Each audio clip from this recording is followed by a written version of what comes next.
and insane, Donald Trump arrived in the diplomatic room of the White House on Tuesday afternoon and formally announced the United States will withdraw from the Iran deal and would begin reinstituting U.S. nuclear sanctions on the Iranian regime. This will make America much safer, the president declared, jabbing his fingers at the assembled reporters.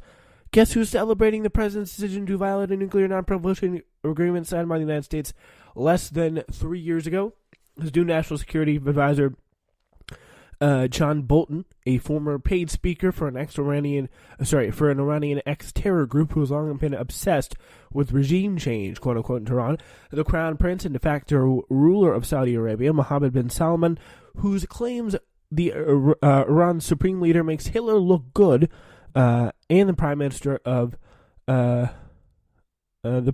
Israel, Benjamin Netanyahu, who constantly compares the Islamic Republic to the so-called Islamic State. So this is Islamic Republic is supposed to be Iran, I do believe. So if you didn't know there.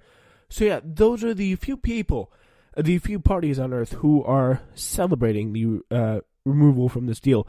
Don't be fooled. This disastrous and unilateral decision by Trump won't improve U.S. security, or Israeli security for that matter.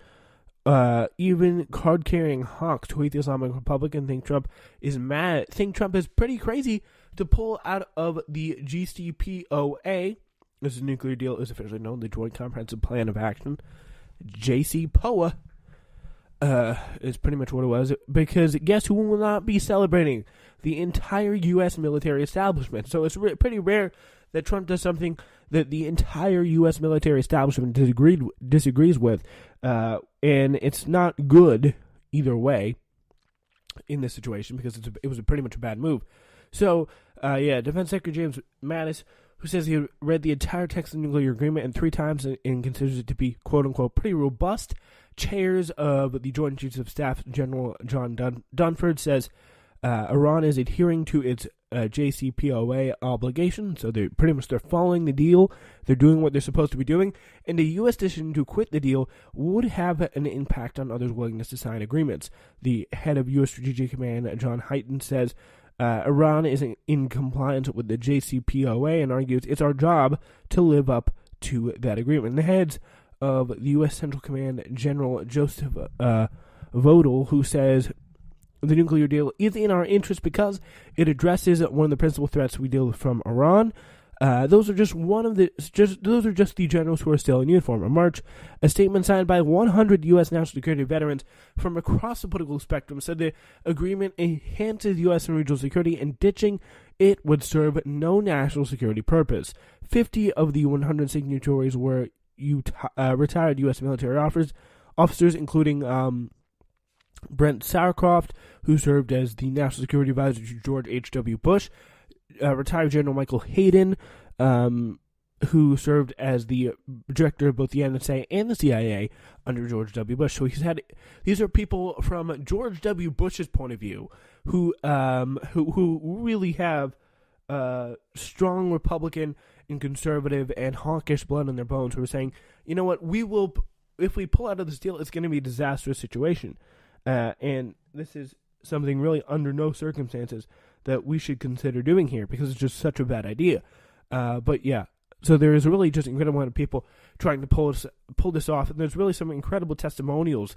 There's retired General Colin Powell, National Security Advisor to Ronald Reagan and Secretary of State under George W. Bush, who's called the JCPOA a pretty good deal, and Trump's own former National Security Advisor and soon-to-be retired General H.R. McMaster, who was working closely with 2 key senators to prevent Trump from destroying the Iran deal prior to being fired and being replaced with Bolton in March. So guess who else is not celebrating? Wait for it. The Israeli security establishment. Not Bibi Netanyahu. He is happy about this.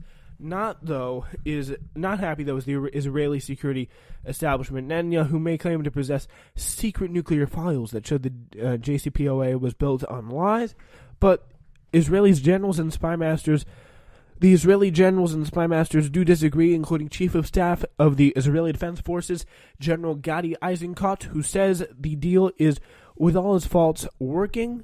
The chair of the Israeli Space Agency, an award-winning military scientist, Isaac Bennett Israel, who says the agreement is not bad at all. It's even good for Israel because it averts a atom bomb for 15 years. And again, the point John Kerry made while introducing this bill was pretty poignant and pretty sensible.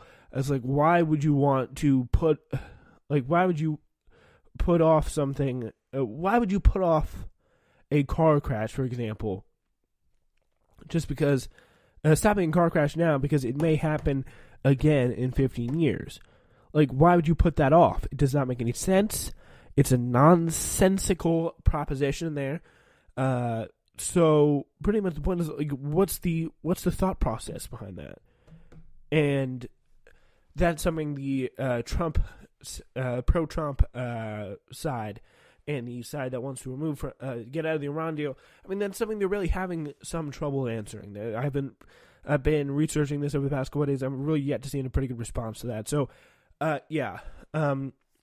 we do have more testimonials, believe it or not. The former director of the spy agency in Mossad, which is Israel agency, Ephraim Halevi, who says the JCPOA provides a credible answer to the Iranian military threat, at least for a decade, if not longer. The former chief of domestic security, Shin Bet Karmi Gion, who says the nuclear agreement has helped make the region and the world a safer place. The former head of the Israeli military intelligence, Amos Yadlin, who says tearing up the deal would create a dangerous void. And the former Israeli prime minister and the country's most decorated soldier, Ehud Barak, who says withdrawing from the deal would be a mistake.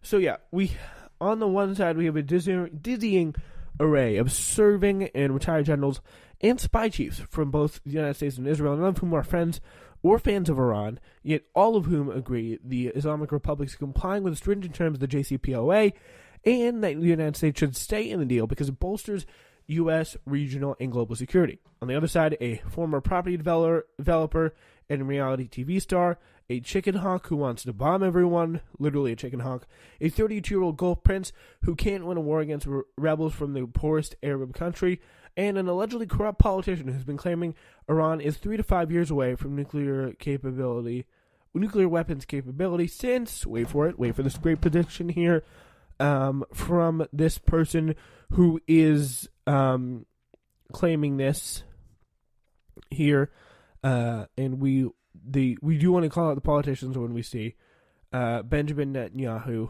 That's the main thing they're talking about there. And he has been claiming Iran is 3 to 5 years away from nuclear weapons capability since literally 1992. That's what we're dealing with here. These geniuses. Wow. So yeah, anyway, this isn't about protecting American or Israeli cities from Iranian missiles. Trump and co.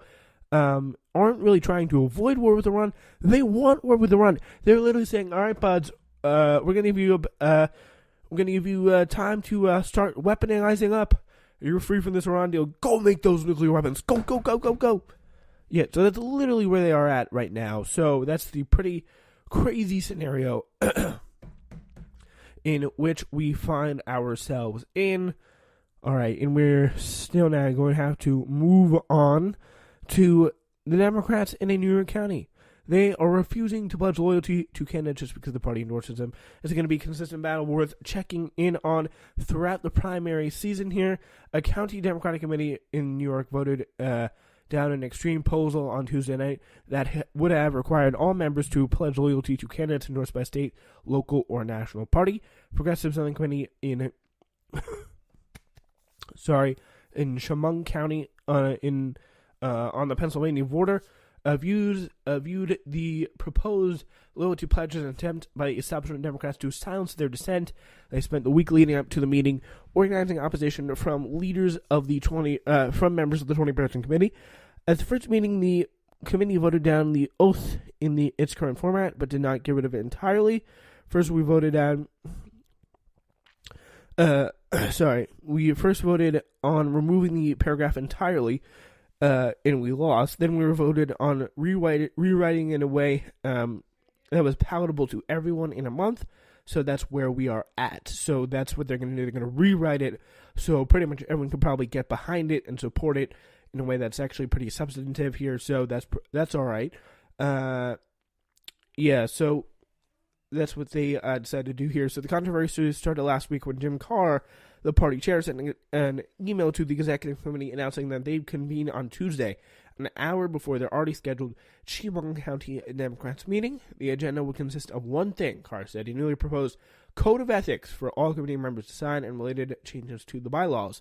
So that's what they're going to do. They're probably going to renounce. They're going to flip things up over there in Chemung County. And the reason why, you should be paying attention to this if you're not living there in Chemung County, is because this is going to be a pretty substantive fight. It's going to be a technical fight. It's going to be a battle playing out really on the national stage between progressives and people who are not as progressive, let's just say, in the years to come. So it's going to be people like the TYT, Sir Nomiki Konst, who heads up the Unity Commission, the DNC Unity Commission, and people who are negotiating out for better deals in the party. So people like Bernie Sanders have a fair shot at success, just to say the least. It's just a fair shot would really be nice.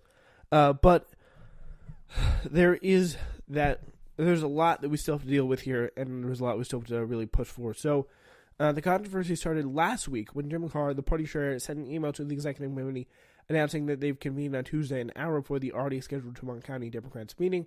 The agenda consists of one thing, Carr wrote, a newly proposed code of ethics for all committee members to sign and related changes to the bylaws. The code of ethics document, which seemed to come out of the blue, proposed, and I wonder where he got this from.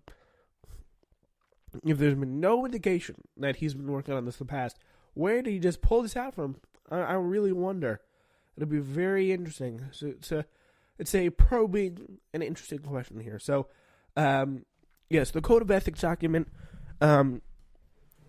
said the following: by supporting the activities and candidate endorsements made by the CCDC, state, national, or Democratic committees, such examples of disloyalty include, but are not limited to, activities such as displaying political signs or other activities for candidates opposing Democratic candidates. This includes any form of social media. So they're pretty much like supporting activities, the activities and candidate endorsements made by the CCDC. So just support us, and there's a loyalty pledge. This is literally Orwellian. Like, do you want the Democratic, we'll be sure we want the Democratic Party to be run like this? This seems so stupid.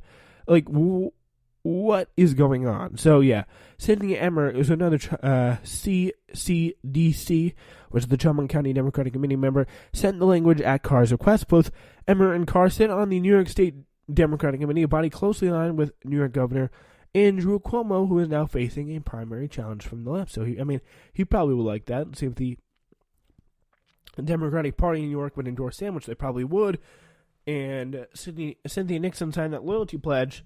It'd be very interesting, very, very, very interesting to see how she turned out. So, yeah, that would be quite exciting, quite intriguing there, to say the least. Emmer and Carr did not respond to the Intercept's request for comments, but it's totally undemocratic and unconstitutional to tell me I would need to support a Democrat even if they don't display democratic values, Lynch said. This has nothing to do with party loyalty, but it has to do with the establishment wing of the party not understanding why some of us are still so upset about the 2016 primary, which, they still keep trying to bring up. They still keep trying to refight that battle, which is really quite incredible.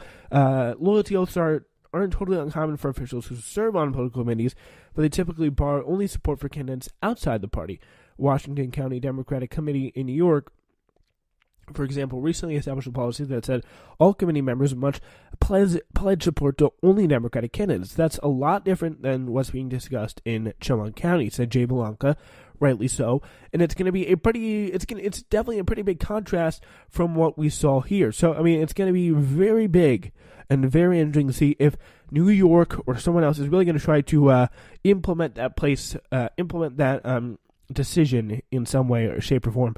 really across the country, or nationwide, the battle here is going to still it's still going to be fought. This is the point. So, and you need to